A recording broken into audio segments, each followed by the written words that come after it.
Shalom saudara dimanapun berada, salam sehat, salam dalam kasih Kristus. Hari ini renungan kita sudah sampai di Hakim-Hakim pasal 16 sampai 18. Kita mau belajar di pasal 16, berbicara tentang kejatuhan Simson sampai matinya Simson. Mari kita melihat penyebab kejatuhan Simson.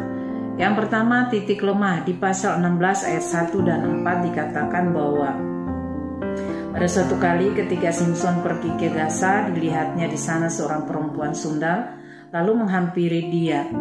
Ayat 4, sesudah itu Simson jatuh cinta kepada seorang perempuan dari lembah Sorek yang namanya Delila.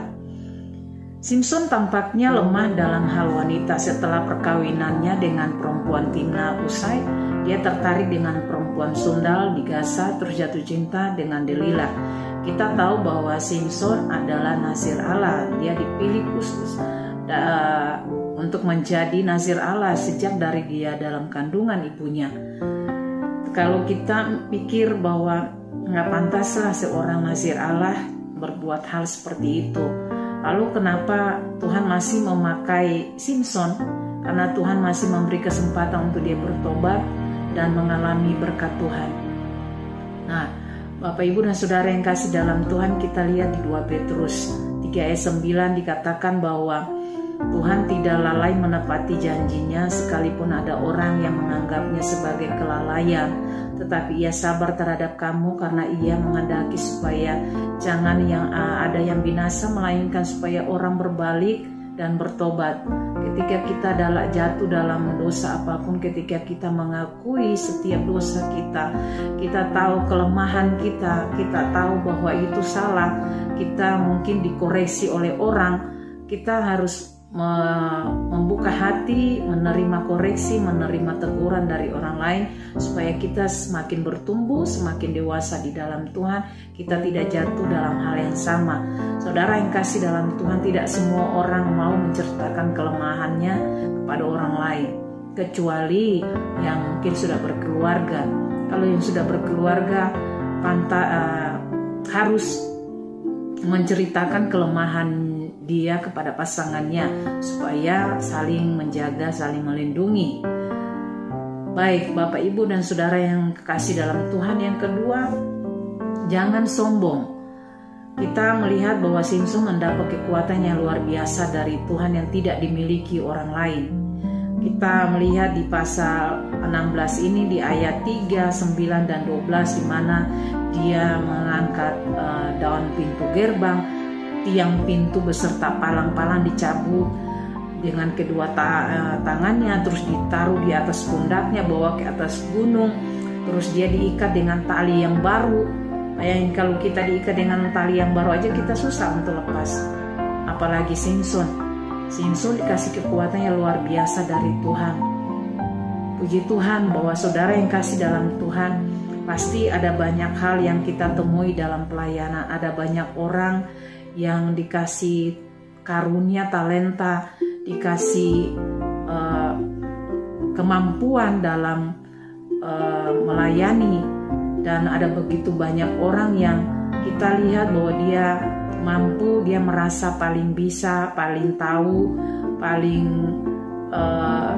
hebatlah dalam melakukan sesuatu, padahal dia hanya cari perhatian dari kita, hanya mencari supaya orang bangga-banggain dia. Bapak, Ibu, dan Saudara yang kasih dalam Tuhan, bahwa kita ini terima cuma-cuma loh karunia dan talenta dari Tuhan. Mari kita pakai semua itu untuk memperlengkapi orang-orang yang ada di dalam gereja, memperlengkapi orang-orang yang ada dalam persekutuan kita, dalam komsel, dalam ibadah-ibadah. Kita jangan sombong dengan semua yang Tuhan beri. Kadang kita lupa bahwa semua yang kita terima itu berkat dari Tuhan.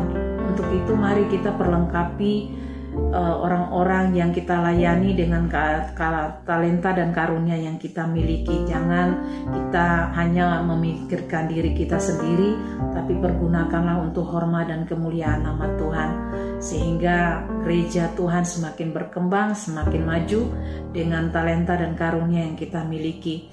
Yang ketiga, taat pada firman Tuhan. Semua yang kita lakukan, semua yang kita dapat dari Tuhan, ketika kita meremehkan firman Tuhan, itu tidak berarti apa-apa. Di Amsal 13 ayat 3 dikatakan, siapa meremehkan firman, ia akan menanggung akibatnya, tetapi siapa taat kepada perintah akan menerima balasan.